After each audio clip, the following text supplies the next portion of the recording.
हामीले धेरै करायौँ कि धेरै ठुलो व्याधि महाव्याधि आउँदैछ। हामी मात्रै होइन, दुनियाँका देशहरू प्रभावित हुन्छन्। अहिले चीनमा छ र अरू देशमा देखिन भर्खर थाहा छ। हामी कहाँ पनि आइपुग्ने समय कहिले हो त्यति मात्रै थाहा छैन। त्यसै यतातर्फ गम्भीरतापूर्वक काम गर्नुहोस् न। उहाँहरूले सुरुको बेला त्यता गम्भीरतापूर्वक काम गर्ने भन्दा सरकारले अध्यादेशहरू ल्याउने, त्यस पछाडि आफ्ना विरोधीहरूलाई दबाउने, अनि स्वास्थ्य उपकरणमा कमाई धन्दा गर्ने। अझै अगाडि जाने हो भने एउटा मन्त्रीले नेपाल त कोरोना फ्री देश हो भनेर विदेशबाट पर्यटक ल्याउने पनि भन्नुभयो।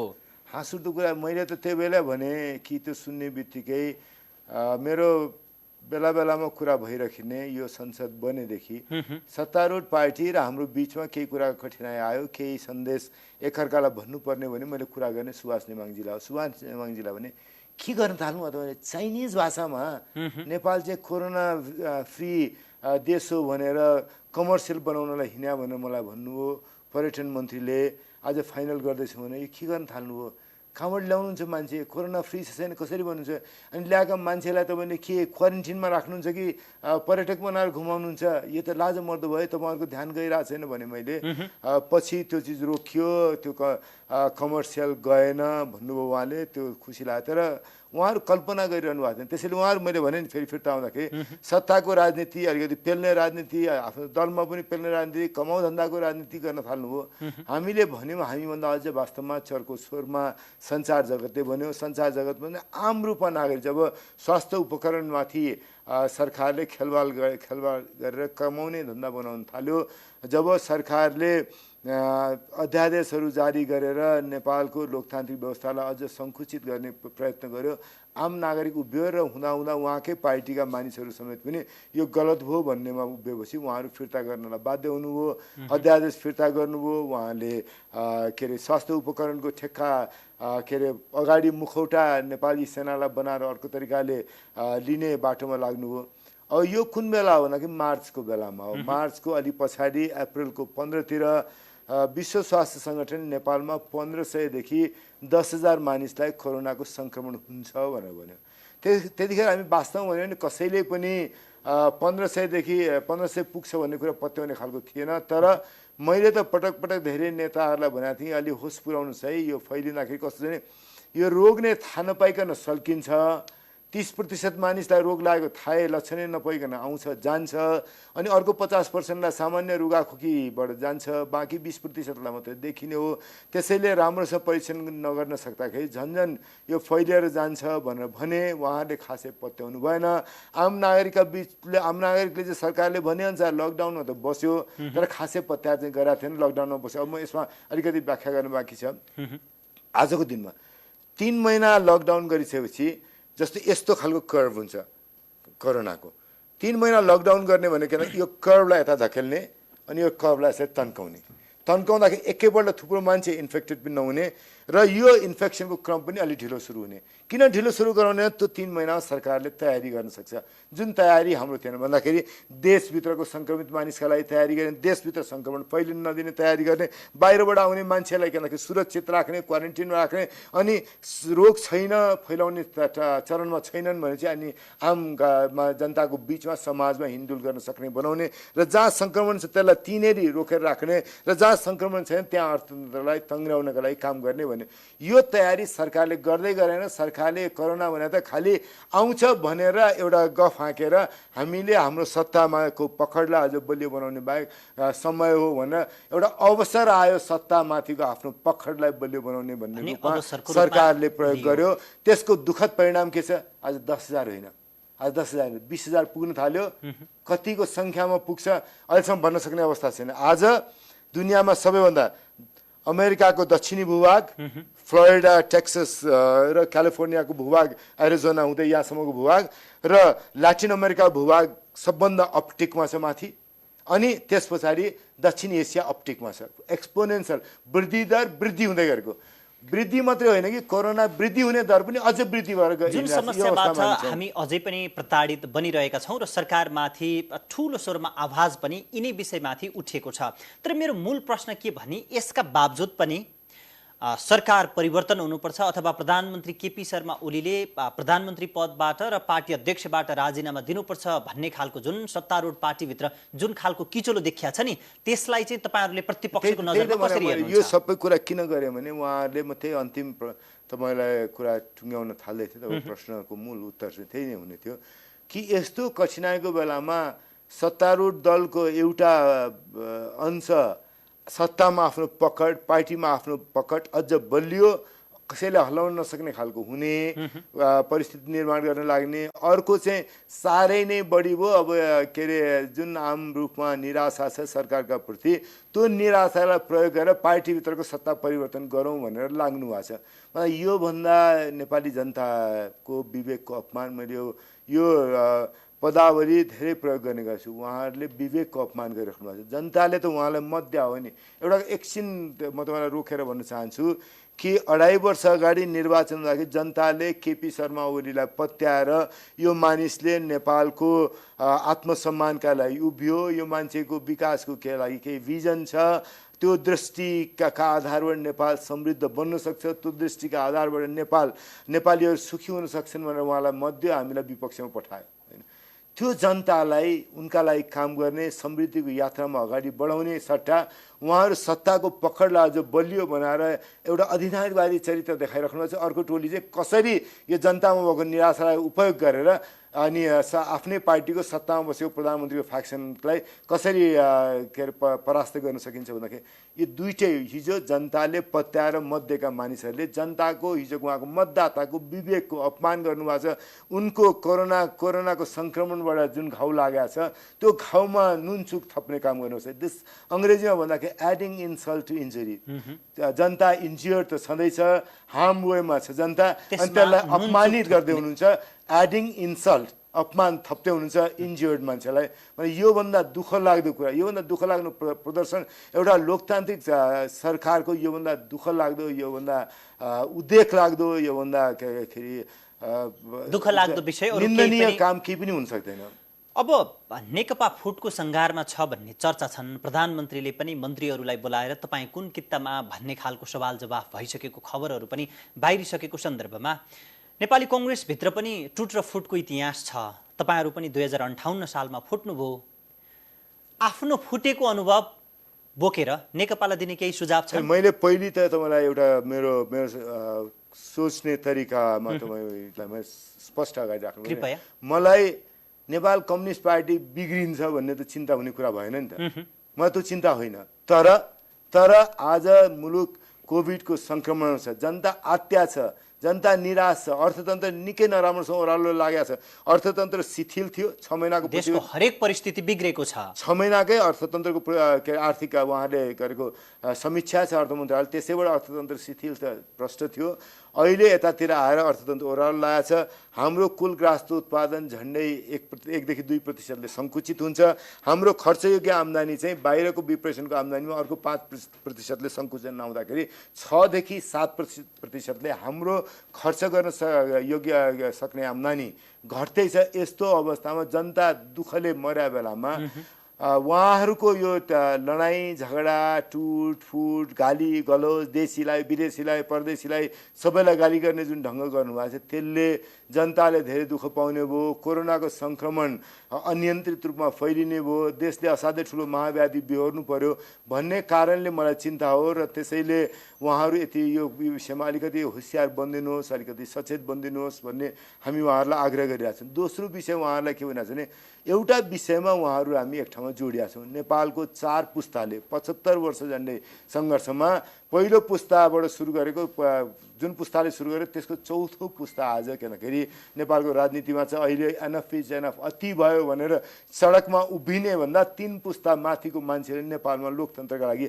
आन्दोलन सङ्घर्ष बलिदान गर्न सुरु गरेर हामी यहाँ आइपुगेका छौँ। यो चौथो पुस्तामा आइपुग्दाखेरि चाहिँ अहिले हामीले बनाएको संविधान, हामीले बनाएको लोकतन्त्रको लोकमार्ग, राजमार्ग जे भन्नुहुन्छ त्यो मार्ग चाहिँ अवरुद्ध हुने, बिग्रिने, भत्किने, संविधानमा कठिनाइ आउने, लोकतन्त्रमाथि चुनौती थपिने त्यो त हाम्रा लागि पनि उत्तिकै चिन्ताको कुरा। हिजो संविधान बनाउने कुरा उहाँहरूलाई पनि नेतृत्व गरेर हामीले संविधान बनाएको हो नि त। हामी नेतृत्व त्यो गर्दा कुरामा पार्टी चाहिँ हो। तपाईँहरू चिन्तित त्यसैले हुनुहुन्छ। हामी चिन्तामा छौँ। एउटा जनता कोभिडमा सङ्क्रमित जनताहरूले अझ दुःख पाउने हो, सङ्क्रमण कति बढ्ने हो, कति दुःख पाउँछ, कति मान्छेको ज्यान जाला भन्ने एउटा चिन्ता। अर्को लोकतान्त्रिक संविधानमाथि के चुनौती आउने हो त्यो चिन्ता छ। होइन भने त अरू सामान्य स्थिति भएको भए त हामी त कम्युनिस्ट पार्टी झगडा गर्दा त काखी बजाए पुगिहाल्थ्यो नि हामीलाई। तर काखी बजाउनु पनि नमिल्ने, जनताको दुःखको कारणले काखी बजाउनु पनि नमिल्ने परिस्थिति छ। तर राजनीति त फेरि सम्भावनाको खेल हो।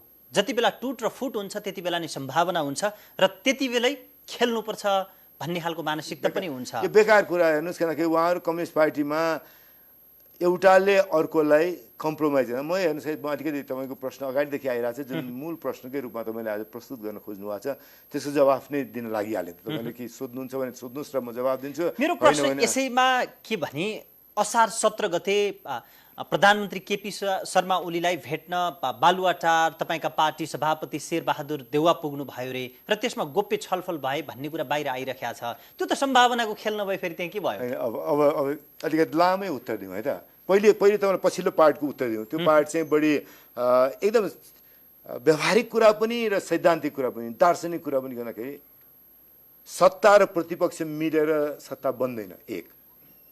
तर प्रतिपक्ष फेरि सत्ता पक्षमा मिसेपछि त प्रतिपक्ष नै बन्न पर्दैन नि भाइ। सत्ता र प्रतिपक्ष मिलेर सत्ता बन्दैन लोकतन्त्रमा। सत्ता सत्ता हो, प्रतिपक्ष प्रतिपक्ष एक। दोस्रो कुरा, सत्ताको नेता र प्रतिपक्षको नेताको बीचमा गोप्य सहमति हुँदैन। सत्ताको नेता र प्रतिपक्षी नेताको बीचमा केही पनि सहमति हुने सार्वजनिक जानकारीको विषय हुन्छ।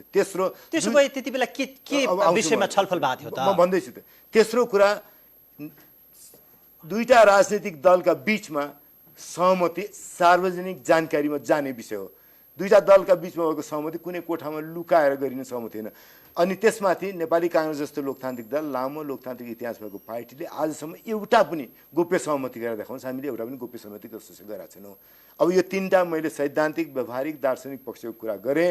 अब हाम्रो पार्टी सभापतिजी र प्रधानमन्त्रीजीको बिचमा, प्रधानमन्त्री र प्रमुख प्रतिपक्षी दलको नेता, नेपालको अहिलेको सत्तारूढ दल र नेपाली काङ्ग्रेस जस्तो प्रमुख प्रतिपक्षी मात्रै नेपालको सबैभन्दा पुरानो र नेपालको राजनीतिको मियोमा रहेको दलको नेताको बिचमा कुरा त निरन्तर हुनुपर्ने। कम कुरा भयो भने तपाईँहरू चिन्ता व्यक्त गर्नु यस्तो। तर यो समयमा, यति संवेदनशील समयमा दुईटा पार्टीहरू एउटा पार्टी टुट र फुटको सङ्घारमा पुगेको, सँगसँगै प्रधानमन्त्रीले मलाई विदेशी सहित मेरा पार्टीका केही नेताहरू मिलेर फुटाए भन्दै गर्दाखेरि फेरि खबर आउँछन् गोप्य छलफल भनेर भने शङ्काको सुविधा पाइन्छ कि पाइन्छ? हामीसँग शङ्का सुविधा पाइन्छ र सोधेपछि मलाई पनि सजिलो भयो जवाफ दिनलाई। तपाईँसँग एकदम खुसी छु। सोध्नु भयो, नसोधे मैले कसरी जवाफ दिने। तर मैले भन्नु खोजेको कुरा के हो भन्दाखेरि आजको दिनमा तपाईँहरूले पनि के ध्यान राख्नुपर्ने भने पार्टी फुटाउन थाल्यो, सत्ताबाट निकाल्न थाल्यो भने प्रधानमन्त्रीको अथवा प्रधानमन्त्री छोड्नुपर्छ भन्ने कुरामा हामीसँग उहाँको पार्टीको कोही मान्छेले हामीसँग जोडिया विषय भइरहेको छ।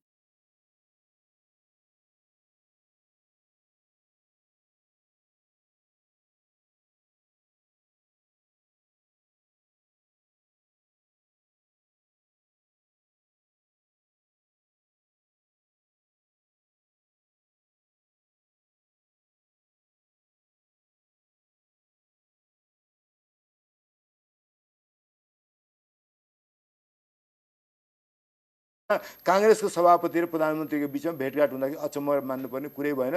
अझ धेरै र अझ नियमित, अझ सार्वजनिक रूपमा जानकारी हुने तरिकाले भेटघाट हुनुपर्छ। के विषयमाथि छलफल भएको त्यो विषय, त्यो दिनको छलफलमा मैले अरूतिर पनि सार्वजनिक रूपमा भनेको छु, किनभने त्यो भन्ने मेरो के अरे कर्तव्य पनि हो। हाम्रो पार्टीको सभापतिसँग अस्तिको दिन सुभाषजीले मलाई फोन गर्नुभयो, सुभाष चन्द्र नेमाङजी। किन उहाँ र मेरो सम्बन्ध के छ भन्दाखेरि नेपाली काङ्ग्रेस र सत्तारूढ नेपाल कम्युनिस्ट पार्टीका बिचमा संसदमा केही पनि कुरामा कठिनाइहरू आउँदाखेरि यो 2.5 वर्षदेखि नै अरू साथीहरूले पनि कुरा गर्नुहुन्छ, उहाँ र म सघन रूपमा कुराकानी गर्ने गर्छौँ। सत्ता र प्रतिपक्षको बिचमा अलिकति गहिरो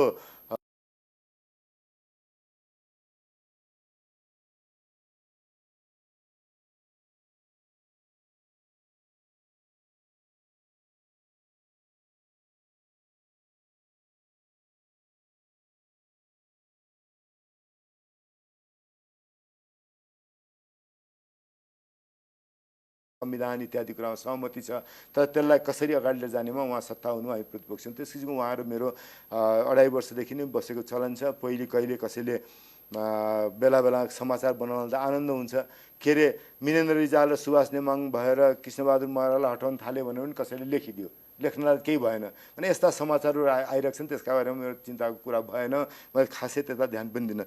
त्यही क्रममा सुभाषजीले मलाई फोन गर्नुभयो कि प्रधानमन्त्रीजीसँग तपाईँ पार्टीको सभापतिको भेटघाट भएको थियो, त्यसैको फलोअपका रूपमा मलाई प्रधानमन्त्रीले सभापतिजीसँग भेट्न भन्नुभएको छ। दूतको रूपमा दूत भन्नुभएको छ नि, तपाईँहरूको भाषा हो, मलाई किन अर्काको भाषा अर्काको बोलिराख्नु। सुभाषजीले मलाई के प्रधानमन्त्रीजीले मलाई नेपाली काङ्ग्रेस सभापतिसँग फलोअपको रूपमा, मसँग भेटघाटको फलोअपको रूपमा एकपल्ट भेट्नुहोस् भनेर भन्नुभएको छ। वीरेन्द्रजी तपाईँले भोलिसम्ममा मिल्छ भने एकपल्ट सभापतिसँग कुरा गरेर म खबर पाउन भनेर भन्नुभयो। मैले सभापतिसँग कुरा गरेँ, भोलिपल्ट 10 बजे भेट्ने कुरा भयो र हामीहरू 3जना सभापतिजी सुभाषजीसँग म समेत भएर हामीहरू 3जना बस्यौँ। कुराकानीको सुरुवात स्वाभाविक रूपमा के छ कसो छ, सङ्क्रमण त बढ्यो, अप्ठ्यारो पर्न थाल्यो, देशमा बढ्यो सुरु भयो र स्वाभाविक रूपले व्यक्तिगत मित्रताको भाव पनि हाम्रो यति वर्षदेखि सँगै एकै ठाउँमा बसेर काम गरेका छौँ। बेग्ला बेग्लै पार्टी भए पनि कहिले आन्दोलनमा, कहिले संसदमा त सुभाषजी र अझ प्रधानमन्त्री के अरे पूर्व प्रधानमन्त्री शेरबहादुर देउवा त झन् लामो समयदेखि उहाँहरूको सङ्गत छ। सुभाषजीसँग मेरो के अरे विश्वविद्यालयको बेलादेखिको विश्वविद्यालयमा प्राध्यापकको राजनीतिको बेलाकोदेखि उहाँसँग सङ्गत छ र अरू राजनीति यताको सम्बन्ध त हुने भएर भन्दा हामी त हरेक मान्छे जुनसुकै पार्टीमा हो भने 40-45 वर्षको सङ्गत लामो भएको सम्बन्धहरू छ। ती सबै कुरा अलिकति सुरु भएपछि अनि उहाँले भने प्रधानमन्त्रीले के गरेको, मलाई प्रधानमन्त्रीजीले भन्नुभएको थियो दुईवटा कुरा। एउटा प्रधानमन्त्रीले भन्नु संवैधानिक परिषदको नियुक्तिहरूको विषय अगाडि बढाउनु पर्यो, बैठक डाकौँ, त्यसको बारेमा तपाईँसँग सल्लाह गर्नलाई मैले तपाईँलाई बोलाएको हुँ भन्नुभयो। त्यस पछाडि त्यो विषयमा कुरा भएको थियो, त्यसलाई अगाडि बढाउने, बैठकहरू गर्ने, संवैधानिक परिषदको कुरा भएको थियो। दोस्रो विषय मैले संविधानमा त केही एजेन्डाहरू केही समितिमा फरक मतहरू समेत बसेका छन्, केही फरक मतहरू समेत प्रस्तुत भएको छ, कुनै चिज वितरण भएको छ, कुनै विधेयकहरू दफावार छलफलका लागि जानुपर्ने अवस्थामा छन्, केही विधेयकमा थुप्रै संशोधनहरू परेका छन् भनेर उहाँले विभिन्न चरणमा रहेको विधेयकहरू, संसदमा रहेका एजेन्डाहरू, विचाराधीन विषयहरूको कुरा उठाउँदाखेरि प्रधानमन्त्रीले भन्नुभएको रहेछ कि होइन के अरे शेरबहादुर देउवाजी, म हाम्रो पनि साथीहरूलाई भनिदिन्छु कार्यव्यवस्था समितिमा बसेर सबै विषयमा टुङ्गो लगाउने भनेर तपाईँले पनि आफ्नो साथीहरूलाई कार्यव्यवस्था समितिमा भन्नुहोस् र कार्यव्यवस्था समितिमा बसेर संसदका एजेन्डाहरूलाई कसरी अगाडि बढ्ने नि उहाँले सल्लाह गर्नुहुन्छ, त्यही अनुसार गरे त भइहाल्यो नि भने। अनि प्रधानमन्त्री मलाई संसदको सबै विषय कार्यव्यवस्थामा बसेर टुङ्गो लगाएर अगाडि बढाउने भन्ने, अनि भोलिपल्ट मसँग कुरा गरेको भोलिपल्ट संसदको अधिवेशनको अन्त्य गर्नुहुन्छ भने यस्तो पनि काम गर्ने, यो तरिकाले हुन्छ, यो तरिकाले काम गरेर तपाईँ मसँग कुरा गर्न आउनु भएको छ भनेर सुभाषजीलाई हाम्रो संसद दलको नेता शेरबहादुर देउवाले भन्नुभयो। सुभाषजीको स्वभाव हामी कसैले पनि चिनाएको छ, अहिले टेलिभिजन हेर्ने सबैले पनि देखाएको छ। उहाँलाई त्यसै छुचो खाले कुरा अथवा कसैले मन पराउँदैन कि भन्ने खाले कुरा गर्नु, त्यसै उहाँले त्यसको जवाफै नदिकन हाँस्नु मात्रै हो। यसलाई तपाईँहरूले स्वीकार्नु आवश्यकता पनि छ, बाध्यता पनि छ। सँगसँगै तपाईँहरूको पार्टी अथवा तपाईँहरूले त प्रधानमन्त्री केपी शर्मा ओली राज्य अथवा भनौँ सरकार सञ्चालनमा असफल भइसकेको, फेल भइसकेको निष्कर्ष निकाल्नु भएको थियो। उहाँहरू असफल भयो भनेर हामीले गर्ने के, हामीले सरकार बनाउने हो? होइन, मेरो प्रश्न यो हो कि असफल भइसकेको मूल्याङ्कन गर्नु भएका तपाईँहरूले भेट्ने क्रममा अथवा छलफल हुँदा अब तपाईँले राजीनामा दिनुपर्छ अथवा बिदा हुनुपर्छ भन्ने भन्नु भएन तपाईँहरूले? उहाँको पार्टीको लडाइँभित्र होइन, कम्युनिस्ट पार्टीको लडाइँभित्र होइन, एउटा कुरा पक्का हो, मैले पनि भनेको छु उहाँलाई, आजभन्दा झन्डै 1 वर्ष अगाडि भनेको छु। नेपाली काङ्ग्रेस उहाँसँग भेट्न जाँदाखेरि हाम्रो पार्टीको सभापति हुनुहुन्थ्यो, म थिएँ, रमेश लेखकजी हाम्रो पार्टीको महामन्त्री, पत्याएर पठाएको मान्छे, काम गरेको हेर्नुहोस्, ढङ्ग हेर्नुहोस्, देशको स्थिति हेर्नुहोस्, यत्रो ठुलो महाव्याधिको बेला उहाँहरूको कार्य सम्पादन हेर्नुहोस्, उहाँको पार्टीको गति हेर्नुहोस्, अनि त्यसलाई सफलता भन्नुहुन्छ भने तपाईँ नै भन्नु सफलता। तपाईँलाई लाग्छ यस्तो प्रधानमन्त्री सफल प्रधानमन्त्री यो समयमा सही ढङ्गले सरकारले कार्य सम्पादन गर्न सकेन भन्ने आवाजहरू आइ नै रहेका छन्, त्यसमा कुनै शङ्का रहेन। अब अहिलेको यो परिस्थिति आउनु, त्यसैले मैले एउटा वाक्य भनौँ, हामीले प्रधानमन्त्री बदल्ने भने त जनताको समर्थनबाट प्रधानमन्त्री बदल्ने, अरू तरिकाले हामीले प्रधानमन्त्री बदल्ने होइन। फेरि पनि मैले पुनः दोहोऱ्याएर यही एउटै प्रश्न गरिरहेको छु कि अहिलेको यो समयमा नेपालको तरल राजनीतिमा नेकपाभित्रको अहिले शक्ति सङ्घर्षमा कङ्ग्रेसको हात भूमिका अथवा चाना मैले केही भने पनि नि छैन। अहिले पनि हामी दर्शक दीर्घामा छौँ। उहाँहरू कम्युनिस्ट पार्टी नि दुईटा कम्युनिस्ट पार्टी भयो भने के गर्नुहुन्छ सोध्नु भने त्यो दिन आएर फटाफट भन्छु। बाँकी 2.5 वर्षसम्म पनि हेरेर नै बस्ने मनस्थितिमा हुनुहुन्छ के कि गर्ने केही त? समय पछाडि? होइन, हामीले सुन्नुहोस् तपाईँलाई हुन्छ, हामीले गर्ने भनेको एउटा मात्रै हो, हामीले जनता मार्फत मात्रै प्रधानमन्त्री बदल्न सक्छौँ, अरू मार्फत प्रधानमन्त्री बदल्न सक्दैनौँ। हामी 22%ले प्रधानमन्त्रीमाथि अविश्वासको प्रस्ताव पनि पेश गर्न सक्दैनौँ। एउटा कुरा तपाईँले बुझिराख्नुहोस्, नेपालको संवैधानिक व्यवस्थाले हामी 22%ले प्रधानमन्त्रीसँग हाम्रो विश्वास छैन, अविश्वासको प्रस्ताव पेश गर्न चाहन्छौँ भन्यो भने पनि त्यो हाम्रो मात्रै बुतामा अविश्वासको प्रस्ताव पनि पेश हुन सक्दैन। अनि हामीले कसरी प्रधानमन्त्री के अरे त्यस हिसाबले बदल्ने? हामीले प्रधानमन्त्री बदल्ने भनेको जनताको बिचमा जाने हो, मतबाट प्रधानमन्त्री बदल्ने हो। त्यो बाहेक हामीसँग बाटो भनेको छैन। निर्वाचन कुर्नुको तपाईँहरूसँग विकल्प छैन। कुर्ने होइन, निर्वाचनसम्म हामी तयारी गर्दै जाने हो। जुन दिन निर्वाचन हुन्छ त्यो दिन कम्युनिस्ट पार्टीलाई परास्त गरेर काङ्ग्रेस पार्टीको सरकार बनाउने हो। निर्वाचनसम्म त पर्खिनै त पर्यो नि, परेन त? पर्खिया होइन, काम गर्ने हो। पर्खिने काम भनेको गर्ने। कुरेर बस्ने होइन, हामी काम गरेर जाने हो। अब कम्युनिस्ट पार्टी दुईटा कम्युनिस्ट पार्टी भयो भने त्यतिखेर तपाईँले मलाई भने फेरि दोहोऱ्याएर भन्छु, दुईटा कम्युनिस्ट पार्टी भयो भने उहाँहरू मिलेर सरकार नबनाउने हुनु, दुईटा कम्युनिस्ट पार्टी हुनुभयो भने के गर्नुहुन्छ तपाईँहरू भनेर सोध्नुभयो भने त्यो दिन चाहिँ हाम्रा लागि त्यो विषय हामी त्यो दिन दर्शक दीर्घामा हुन्नौँ। दर्शक दीर्घामा अहिले हामी स्पेक्टेटर कस्तो भने यो टेलिभिजनमा फुटबल गेम हेरेर कसैलाई के अरे यसरी चाहिँ गोल हान्न पाए हुन्थ्यो भनेर लाग्यो भने कहिले काहीँ लाग्छ नि त। राम्रो खेलाडीले अलिकति मिस गर्यो भने यसरी चाहिँ हानेर गोल हुन्थ्यो। कसैलाई लाग्यो भने पनि नि कम्युनिस्ट पार्टीदेखि बाहिरको मान्छे लाग्यो भने पनि अनि त्यो फुटबलले हान्छु भनेर हाल्यो भने त आफ्नै टिभी मात्रै फुट्ने हो नि त।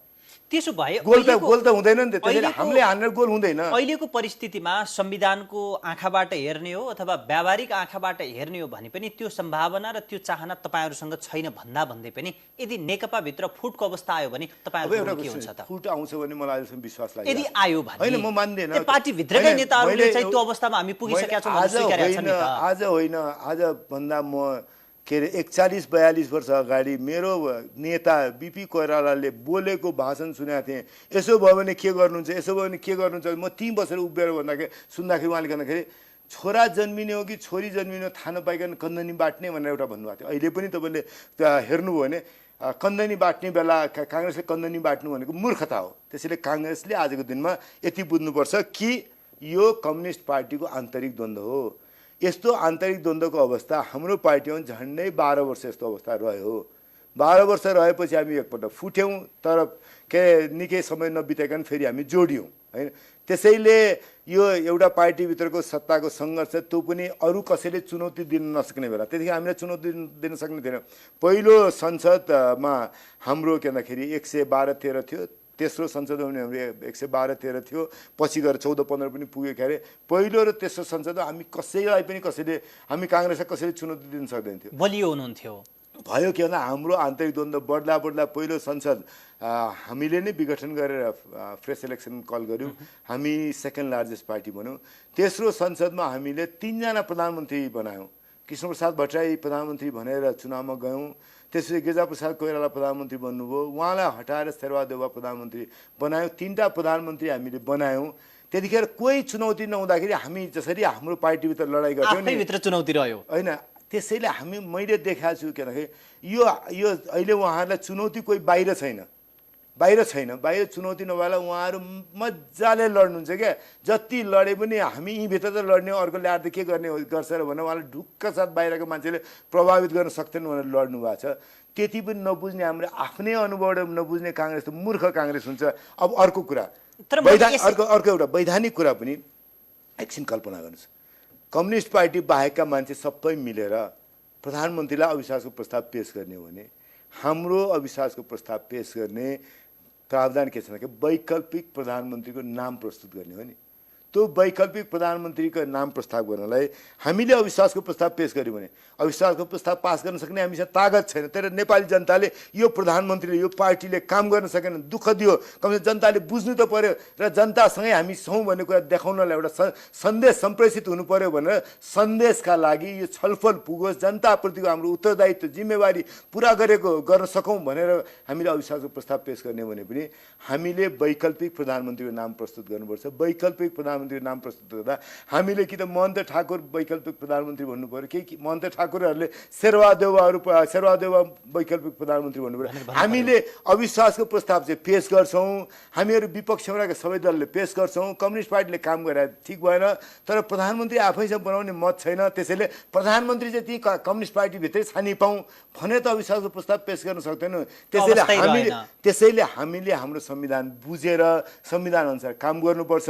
त्यसैले अहिले कम्युनिस्ट पार्टीको झगडा बाहिरका मान्छेले केही बिगार गर्न सक्दैन। हामी यहाँ आफै भित्रको लडाई हो, जति मजाले लडे पनि एउटाले अर्कोलाई पछाड्ने मात्रै हो, त्यहाँभन्दा बाहिर पछाडिएर अर्को पुग्दैन भन्ने उहाँहरूको सोचका साथ लडिरहेको बेलामा हामीले त्यहाँ गएर त्यही मैदानमा गएर त्यो रिङमा गएर हामी पनि यहाँ आयौँ नि त है भनेर जानुपर्ने केही जरुरत छैन। तर तपाईँले उनीहरू आफै भित्रको अथवा मुठ्ठीभित्रको लडाई हो भनेर भन्दै गर्दाखेरि फेरि प्रधानमन्त्री केपी शर्मा ओलीले त भन्नुहुन्छ मलाई छिमेकी राष्ट्रको शक्ति र नेपालका केही नेताहरू मिलेर राष्ट्रको पक्षमा काम गर्न खोज्दै गर्दाखेरि हटाउन खोजे भनेर भन्नुहुन्छ नि। फेरि उहाँले त अब एउटा कुरा हेर्नुहोस्, मलाई छक्क के लाग्छ भने उहाँले यस्तो पार्टी बनाउनु भएको छ भने नेपाली जनतालाई उहाँले के भन्ने, एउटा देशले हटाउन थाल्यो अरे उहाँलाई, अनि अर्को देशको राजदूत उहाँका नेताका घुमी हिँड्नु भएको छ। हाम्रा दुईटा छिमेकी देशहरू हाम्रा लागि अत्यन्त महत्त्वपूर्ण छिमेकी हुन्। भारतसँग हाम्रो सीमाको कचपच छ, हाम्रो भूभाग भारतले अतिक्रमित गरेको छ, त्यो भूभाग फिर्ता गराउनु छ। त्यो भूभाग फिर्ता गराउने कुरा पनि कूटनीतिक माध्यमबाटै गर्ने हो। हामीले अर्को बाटो अहिलेसम्म सरकारले पनि बनाएको छैन, हामीले पनि सरकारले बनायो भन्दा अर्को बाटो अहिलेसम्म बनाएको छैन।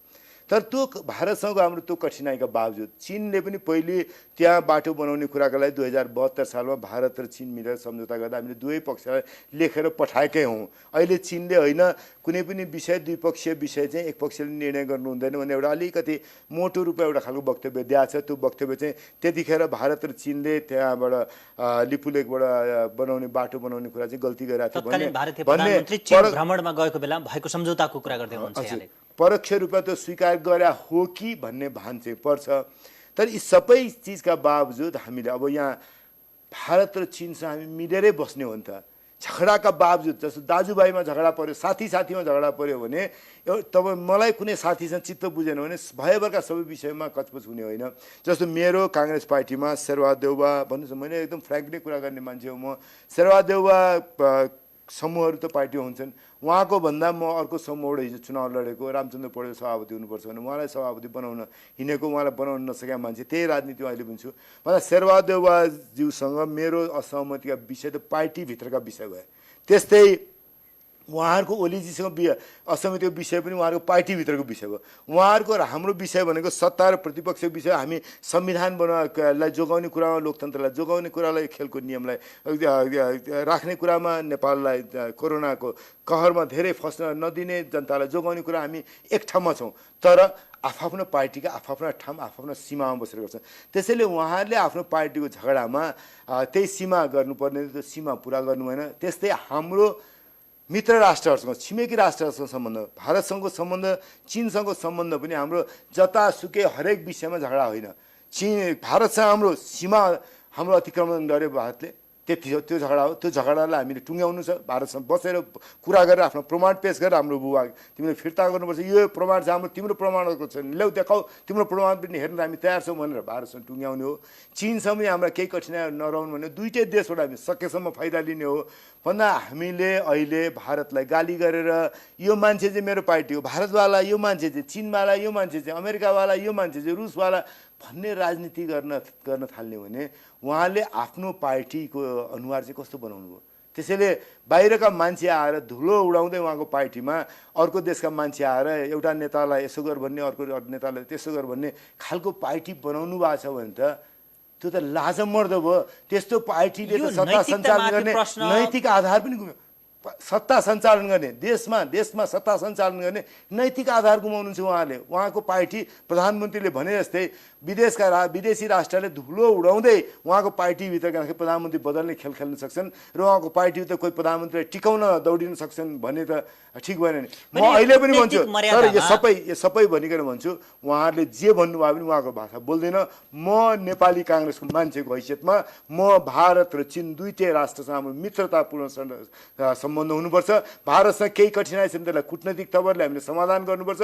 यी दुईटै देशलाई हामीले अनावश्यक रूपमा आफूले व्यवस्थापन गर्न नसकेका विवादमा तानेर झुठा बोल्ने काम गर्नु हुँदैन भनेर भन्छु मैले। त्यसो भए अहिले प्रधानमन्त्रीले दिनुभएको जुन वक्तव्य भनौँ त्यसो हो भने आफ्नो आन्तरिक समस्या व्यवस्थापन गर्न नसकेर आफ्नो पद बचाउनका लागि, कुर्सी बचाउनका लागि छिमेकीलाई चाहिँ लगाएको आक्षेप र आरोप मात्रै हो भन्ने यहाँको ठम्याइ। मैले त्यसरी भनेन। मैले मसँग सूचना छैन उहाँले भनेको कुरा सत्य हो कि असत्य हो। उनको अर्को पार्टी हो नि त। तर उनकै पार्टीका नेता यही कुर्सीमा बसेर भन्छन् अनि मैले त्यो भनाएर के भन्ने। मैले तपाईँको हिजो यही कुर्सीमा बसेर बोलिराख्ने नेताको सुनिरहेको थिएँ कि हाम्रो पार्टीमा यसरी फल्ना देशले यसो गर्न थाल्यो भनेर उहाँकै पार्टीको नेताले मान्य भीमरावलसँगकै कुरा जोड्दै नाम हुनुहुन्छ लिनु होला। परेन। तर मैले उहाँकै पार्टीको नेताले तपाईँकै कार्यक्रममा यही कुर्सीमा बसेर भन्ने कुरालाई मैले नोटिसमा लिने कि नलिने। मैले उहाँले भने पनि त्यस्तो चाहिँ भएको छैन भनेर त सोध्न सकेन। त्यसैले मलाई चाहिँ लज्जा बोध भएको छ एउटा कम्युनिस्ट पार्टीको नेताले एकअर्कालाई सत्य हो भने पनि त्योभन्दा लाज लाग्दो, त्योभन्दा के अरे नेपालको अपमान हुने कुरा केही पनि हुँदैन। यदि गलत हो भने पनि पार्टीको आन्तरिक झगडा व्यवस्थापन गर्न नसक्ने अनि बाहिर आएर एकअर्कालाई विदेशीबाट प्रभावित भयो भनेर त्यो गलत छ। त्योभन्दा ठुलो गलत के हुन्छ। त्यसो भए अब कतिपयले अहिले के भनिरहेका छन् जानकारहरूले भने अहिले नेकपामा देखिएको वाद विवाद त्यसै गरी टुट्ने जुन विषयको कुरा भनेको त यो त एमसिसीसँग जोडिएको विषय हो। अर्को कुरा भनेको कालापानीबाट भारतीय सेना हटाउने विषयसँग जोडिएको कुरा हो र नागरिकता विधेयक 2075 जुन विचाराधीन अवस्थामा थियो यसै पटकको अधिवेशनबाट त्यसलाई टुङ्ग्याउने भनेर भनिराखेका थियो। त्यसैमा खेल्नका लागि यो भएको हो भनेर तर्क गर्नेहरू पनि छन्। यहाँलाई के लाग्छ? एउटा कुरा सुन्नुहोस्, नागरिकता विधेयकमा सत्तारूढ पार्टीमा विभेद थिएन। फरक मत हाम्रो पार्टीको छ, अरू पार्टीको छ। कम्युनिस्ट पार्टी सग्लो रूपमा नागरिकता विधेयकमा एक ठाउँमा उभिया छ। त्यसलाई होइन त भन्नु मिलेन नि हामीले। उहाँको भित्र केही छ भने उहाँले जाने कुरा हो। तर सग्लो रूपमा एउटा ठाउँमा उभिया छ। त्यसैले अरू सबै विषयमा सत्ताको पार्टी एक ठाउँमा उभिया छ। एमसिसीको विषयमा सत्ताको पार्टी मतान्तर छ। प्रधानमन्त्री एकातिर हुनुहुन्छ, पूर्व प्रधानमन्त्री त्यहाँको नेता झलनाथ खनाल अर्कोतिर हुनुहुन्छ, भीमरावलजी एकातिर हुनुहुन्छ, प्रदीप गेवालीजी अर्कोतिर हुनुहुन्छ, माधव कुमार नेपालजी र पुष्पकमल दाहाल प्रचण्डजी अझ कहाँ हुनुहुन्छ अझ त्यति प्रष्ट रूपमा भन्नुभएको छैन। तर काहीँ न काहीँ यो के अरे झलनाथ खनालजी र केपी शर्मा ओली प्रधानमन्त्रीज्यू भन्नुको बिचमा कतै हुनु होला। प्रधानमन्त्री साहेब पनि ट्याप्पै हुनुहुन्न जस्तो देखिन्छ। झलनाथजी भीमरावलजीको भन्दा पनि अलिकति फरक छ कि जस्तो देखिन्छ, हो होइन थाहा छैन। तर उहाँहरूको पार्टी एउटा पार्टी हो भने एउटा पार्टीले त एउटै विचार बनाउनु पर्यो नि। पार्टीमा विचारहरू मन्थन हुन्छन्। सुरुवात गर्दाखेरि दुईटा तीनटा चारवटा विचार होला, त्यसलाई मथेर एउटा निर्णयमा त पुग्नुपर्छ नि उहाँले। त्यो निर्णयमा पुग्न छोडेर उहाँले संसदको अधिवेशन बन्द गर्नु भने कति दिन चाहिँ उहाँले यसरी बन्द गर्नुहुन्छ? उहाँले निर्णय गर्नुपर्छ। सर हामी त्यसमा पनि आउँला। तर अहिले यी विषयको कारणले गर्दाखेरि यी विषयमा काम हुन नदिनका लागि पार्टीभित्र पनि फुट ल्याइएको हो, टुट ल्याइएको हो, असहमति ल्याइएको हो भन्ने विषय जसरी प्रस्तुत भइरहेका छन् नि त्यसमा तपाईँले कतिको सत्यता पाउनुहुन्छ? मैले के गर्ने त्यसमा भन्नुहोस् न। म नेपाल कम्युनिस्ट पार्टीको मान्छे होइन। नेपाल कम्युनिस्ट पार्टी सँग कुनै खाली अरू सम्बन्ध छैन, अर्को पार्टीका रूपमा बाहेक सम्बन्ध छैन। तर प्रतिपक्ष दलले पनि यी राष्ट्रियताका विषयमा अथवा भनौँ अखण्डताको विषयमा त मूल्याङ्कन त गर्नुपर्छ होला नि। मूल्याङ्कन गरेकै छौँ भनिरहेछौँ र यी अहिले तपाईँले उठाएका सबै विषयमा संसदमा भोटिङ हुँदाखेरि हामी भोट पनि हाल्छौँ। तर कम्युनिस्ट पार्टीको झगडा मिलाउने पनि हाम्रो जिम्मा होइन। कम्युनिस्ट पार्टीको झगडा मिलाउन हामी दौडिन सक्दैनौँ। एमसिसीको पक्षमा उहाँहरूले निर्णय गर्नु सक्छ, विपक्षमा निर्णय गर्न सक्नुहुन्छ, त्यसलाई हामीले प्रभावित गर्न सक्दैनौँ। उहाँहरूले निर्णय गर्ने विषय हो। नागरिकताको विषयमा केही उहाँहरू सग्लै रूपमा आउनुहुन्छ, अरू विषयमा उहाँहरू सत्ता प्रतिपक्ष दुवै रूपमा प्रस्तुत हुनुभएको छ। ती सबै विषय उहाँहरूले आन्तरिक रूपमा टुङ्गो लगाउनुपर्छ। टुङ्गो लगाउन नसकेर संसदको अधिवेशन बन्द गरेका कुरामा हामीलाई त कहीँ भूमिका देख्नु भएन नि। तपाईँले उहाँहरू पार्टीको एउटा कुरा पक्का हो, पार्टी चलाउन नसक्ने 2/3 कहाँ छ त केपी शर्मा ओलीको? झन्डै 2/3 त्यही संसदमा छ नि। जनताका बिचमा 2/3 छैन। नेपाल कम्युनिस्ट पार्टीको 2/3 झन्डै समर्थन कहाँ छ भन्दाखेरि संसदभित्र छ। सबैभन्दा बलियो समर्थनको आधार भएको ठाउँमा प्रधानमन्त्री उभिन नसक्ने अवस्था त त्यो अवस्था उहाँकै पार्टीको आन्तरिक कारणले सृजना भयो भने प्रधानमन्त्रीको पक्षका मान्छेलाई पनि प्रधानमन्त्रीको विपक्षका मान्छेलाई पनि योभन्दा बढी लज्जा हुने कुरा के हुनसक्छ भन्नुहोस् त? लज्जित हुनुपर्ने हो। नेपाली जनतासँग उहाँहरू दुवैले क्षमा याचना गर्नुपर्छ। नेपाली जनता, तपाईँहरूले नागरिक, तपाईँहरूले हामीलाई 2/3 दिएर पठाउनु संसदमा, झन्डै 2/3 दिनुभएको छ। त्यो 2/3 दिए ठाउँमा हामी काम गर्न नसक्ने भएर संसदको अधिवेशन बन्द गर्ने अवस्थामा पुग्यो। किन पुग्यो भन्दाखेरि अरू कसैले गराएन, काङ्ग्रेसले गराएन, अरू पार्टीले गराएन, हामी आफैमा यस्तो भयौँ कि कामै गर्न नसक्ने भएर एउटा विषयमा सहमति गर्न नसक्ने भयो भन्दाखेरि त उहाँको पार्टी छ कि छैन? त्यसो भने उहाँको पार्टी छ कि छैन? मलाई प्रश्न गर्ने भन्दा तपाईँले उहाँको पार्टीको नेतालाई बोलाएर तपाईँ पार्टी चाहिँ कहाँ छ त भनेर सोध्ने विषय हो। उहाँको पार्टीका नेताहरूलाई पनि यो विषयमा त प्रश्न गरौँला। जसरी अधिवेशन अन्त्य भएको विषयमा तपाईँहरूले जसरी गुनासो गरिरहनु भएको छ, तर तपाईँहरूलाई त कङ्ग्रेस सहित अर्को प्रतिपक्षी दलसँग मिल्नु भयो भने त तपाईँहरू त विशेष अधिवेशन बोलाउन विशेष अधिवेशन के गर्ने अवस्थामा हुनुहुन्छ? सुन्नु, एउटा कुरा सुन्नुहोस्, तपाईँ विशेष अधिवेशन भन्नुहुन्छ, विशेष अधिवेशन बहस गर्नका लागि मात्रै भन्नुभयो भने बहस मात्रै, हाम्रो 22% मत हो। अरू पपुलिस्ट मिलाउँदा कुनै एउटा विषय पनि हामीले लिएको स्ट्यान्ड पारित हुँदैन। अब नेपाली काङ्ग्रेस कहाँ उभिनुपर्छ भने उहाँले संसदको अधिवेशन बन्द गर्नुभएको छ, कम्युनिस्ट पार्टीको झगडाको कारणले संसद बन्द बन्छ भने हाम्रो सबैभन्दा बलियो आधार कहाँ जनताको बिचमा छ। तपाईहरु सदन खुलाउने भन्दा पनि तपाईहरु सडक रोज्नुहुन्छ त्यो समयमा? हैन, सदन हामीले खुलाएर के गर्ने? सदनमा गएर विचार राख्ने हो। त्यो विचार हामी सबैभन्दा सशक्त बलियो जहाँ छौँ त्यहाँ राख्नुपर्ने दिन आउँछ। संसदबाट कुनै पनि चिज पारित हाम्रा कारणले हुन सक्दैन। संसदमा पारित हुने नहुने उहाँहरूका कारणले हुन्छ। त्यसैले हामीले संसदमा जे कुरा बोल्थ्यौँ अब आम नागरिकका बिचमा बोल्ने दिन आउँछ। त्यो काम काङ्ग्रेसले गर्नुपर्छ। र हिजो संसदमा त 22% मात्रै उपस्थिति भएको काङ्ग्रेसले बोल्थ्यो। आज देशमा हिजो निर्वाचनमा कम्युनिस्ट पार्टी र हाम्रा बिचमा हरेक 100 जनामा उहाँसँग 10 जना, बढी मान्छे थियो 10 जना, हामीसँग कम थियो समर्थनमा। आज उपनिर्वाचनमा हेर्नु भने 3 जनाको फरक छ। उपनिर्वाचनमा हेर्नु भने कम्युनिस्ट पार्टीले हामीभन्दा 3 जना, 100 मध्ये 3 जना बढी वा, हामी 3 जना कम छ। आज जुन किसिमले चुलिएको छ निराशा, त्यो चुलिएको निराशालाई हेर्ने हो भने जनता सरकारको विपक्षमा सरकारलाई के दरो खरो गरेर यो बाटोभन्दा बाहिर जान पाउँदैन भनेर उभिने ठाउँमा ठुलो सङ्ख्यामा जनता उभिन्छ। हामी आन्दोलन गरेर आएनौँ। जनता हाम्रो पक्षमा आएन अथवा सरकारलाई यो सरकार हटाऊ भनेर पनि होइन, यो पार्टी ठिक छ भनेर। त्यसरी अस्ति जनता आउँदाखेरि तपाईँ देख्नुभयो त्यो खालको निराशा छ। हामीले जाने त उहाँले संसदको बाटो बन्द गर्नु, संसदको ढोका बन्द गर्नु, संसदबाट छलफल गरेर नेपाली जनताप्रति उत्तरदायित्व पुरा गर्ने बाटो सत्ताले बन्द गर्यो भने हामीले जनतामा जाने बाटो भनेको, आम नागरिकको बिचमा जाने भनेको जनतासँग सिधै जाने हो। त्यो काम गर्नुपर्छ हामीले। अब म कार्यक्रमको अन्त्यमा पनि छु, कार्यक्रमको बिट मार्नुपर्छ। मैले दोहोऱ्याएर तेह्राएर धेरै पटक त्यही प्रश्न गरेँ र अन्तिममा फेरि त्यही प्रश्न गर्छु। अहिलेको यो परिस्थितिमा कङ्ग्रेस फुटेको एउटा टुक्रासँग सरकार चलाउन जाँदैन। है, मैले भने नि आजको दिनसम्म उहाँहरू फुट्नुहुन्छ भन्ने कुरा मलाई विश्वासै छैन। तपाईँ मलाई भनिराख्नु भएको छ, म पटक पटक भनेको छु, हामी दर्शक दीर्घामा छौँ। यसले चाहिँ गोल यसरी हाने हुन्थ्यो, प्रचण्डले चाहिँ यसरी